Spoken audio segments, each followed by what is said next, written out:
What is up, everybody? Welcome back to the channel. My name is Filip Latocha, and today we're going to be discussing my post-Chicago Marathon race plans, which races I'm going to be doing, what's the goals for them, and then basically some of the other things going on in this pseudo off-season of mine.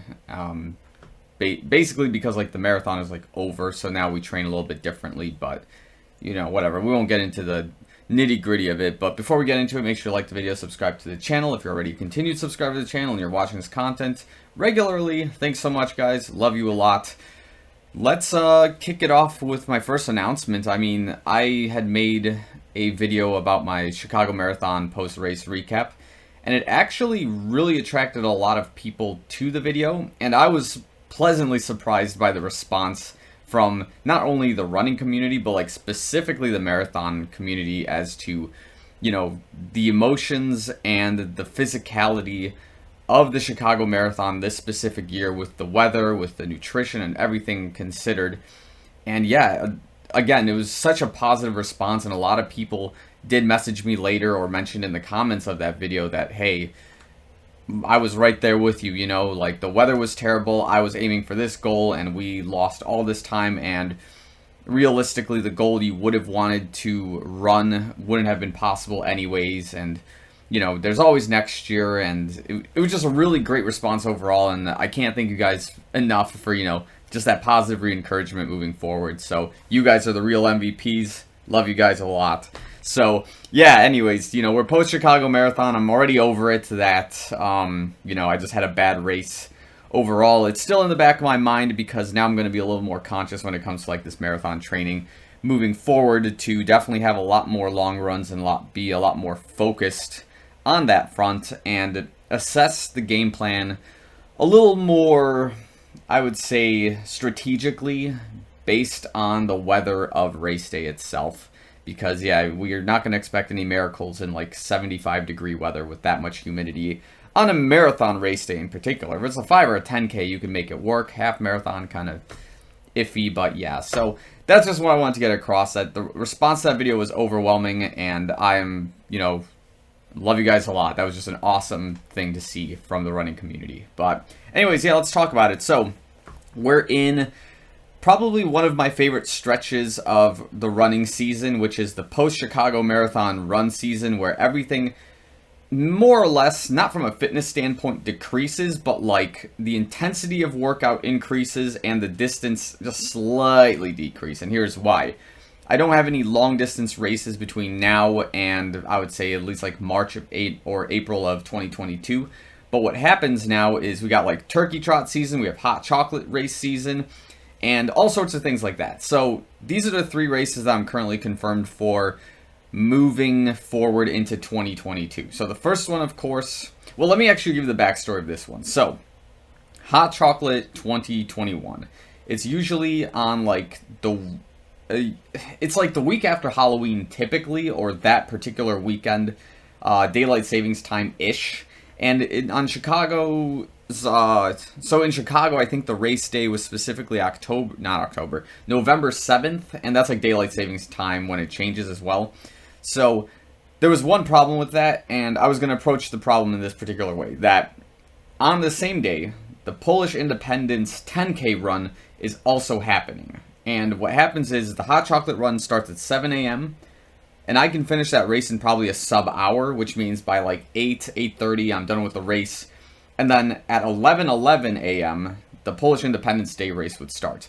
And my plan at the time was, alright, that sounds like a really good idea. I can definitely kill 2 races in one day. But after the Chicago Marathon, I thought, man, I should probably take a step back from thinking I'm, invincible, because clearly I'm not. Maybe in the shorter distances or these mid-distance races, I have a better shot of just having an overwhelmingly good time, but I didn't want to push it this time. So what I've done now is the Polish Independence Day race is still continuing. I'm going to run that on November 7th with an A goal of winning the entire race. The B goal is to PR in my 10K time, which I believe is a 38:01. So PR, and then, take age group first place at the very least, maybe a top 3, top 5 spot, kind of like I did last year. And then the C goal is to do just as well as I did last year, because it is early November, so the weather is kind of cold, and there is a little bit of I guess, blood nationalism to it. So like, you got to do good during a race that represents like the where your family kind of came from. So because I'm Polish descent and like my parents are Polish, like you got to do good during the Polish Independence Day race, so you get that extra hype of like, let's go. Granted, I am technically American and I love being an American as well. As you can tell, my flag is somewhere over there too, but also there is the Polish one, so you got to represent both, I suppose. But yeah, so that's what's happening November 7th. That race is going to be a 10K, trying to win the big cheese on that day, so we'll see how that goes. And then after that, I do have, tentatively speaking, 2 turkey trots coming up. So one, of course, is the North Shore Turkey Trot, which I've done like every year for the last 4, maybe 5 years with like my really close friends. We always, wake up Thanksgiving morning. We drive from Chicago up to Highland Park. We do that 10K or 5K race, depending on what they sign up for. I've always done the 10K historically, and I get like the life beaten out of me that specific race day. And then the moments leading up to like Thanksgiving dinner are just, you're napping, you're kind of cooking, you're trying to recover because you just get the life beaten out of you. Like, I'm trying to be family friendly here, but you get my point. Like, that is one of the harder races I do, but it is such a fun course. It's such a fun day overall. And yeah, that's a race that, again, the A goal would be to take like a top 10 because the Highland Park field is pretty strong. It's like suburbia Chicago, and like they have some really good track teams and like some varsity athletes that run that race too. So I don't know necessarily if I would do well in the 10K unless they all sign up for the 5K, which they could, because it's like that's just their post cross country season, so they all still have that residual fitness, right? So a top 10 finish overall would be pretty awesome. The B goal would of course be to break my PR for that course, which I think is like a 38:20. And then the C goal would be obviously just to finish and have a good time. And now, depending on how that turkey trot goes, I might do another one that very weekend, either in Grant Park or in Schaumburg, Illinois, which is like another company is doing a different kind of turkey trot. And I might do like the 5K, maybe even like the half marathon version of whichever one is available. It also just depends which course you do, because I think the Chicago course / Grant Park has a 5K and 10K, whereas the Schaumburg course has, I think, a 5K and a half marathon. So you gotta pick and choose wisely which one you want. And I think Grant Park is probably gonna be the way we play this one. That course was pretty cool too, and it's like a very interesting race to do, especially after you've raced the Thursday one, because you're just so beat up, and then you just send it all over again to try to win that race. So I think during that one I took 3rd place overall in 2018 leading into 2019. I guess, again, same goals would be to try to like take a top 10 finish, try to PR on that course, try to get a 10K PR or a 5K depending on which one I do. And yeah, just have a good time overall. It's a holiday race, it's a holiday season kind of thing, so I want to see how that plays out. Okay, and then we're getting back to this, because I was talking about the hot chocolate and I didn't tell you what was going on. So I have moved my registration from the November 7th hot chocolate run into January 29th, 2022 to race in Houston, Texas. So this will be the first for me, obviously, to not really race in a different state, but the idea of taking a hot chocolate race and racing in specifically Texas. I've never been there for a racing purpose, but I have been in Amarillo many times. I think I've been to Dallas a couple of times.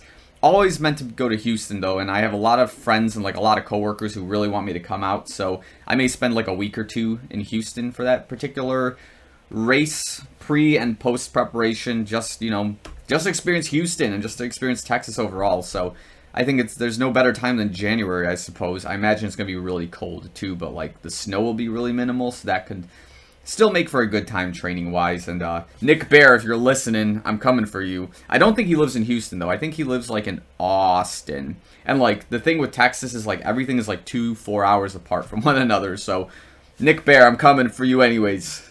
Just saying.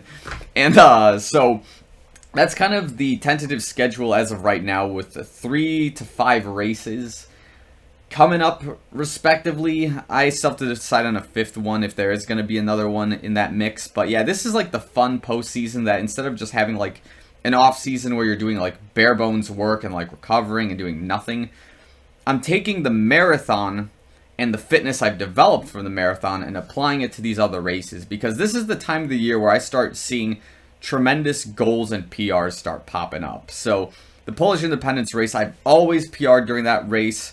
I've always been getting better and better and better at it. So like, for example, in 2019 when I raced it, I had a top 5 finish and I was first place in my age group, and I ran the 38:01, which like most people think to themselves, 38:01, like that's nothing if you're like an athlete of your caliber. But like, hey, listen, I'm getting there. Like, I'm not even a semi-professional. I would love to get to that phase. So sub 37 minutes, 10K, that'd be pretty cool, right? It's a start. I know like 34 minutes is like a good place to go, or 32, but you know, give me baby steps, guys, okay? So yeah, that's kind of what's going to be the plan, is of course just have the best possible race of my life then, and I have multiple opportunities with like a turkey trot, a few turkey trots, this hot chocolate 15K race in January, and yeah, at some point I'm going to probably have to schedule like another month or 2-month long trip somewhere. So I know I've already done Florida, I've lived in Colorado, lived in Florida of course, so I'm thinking of another place to potentially live for another month.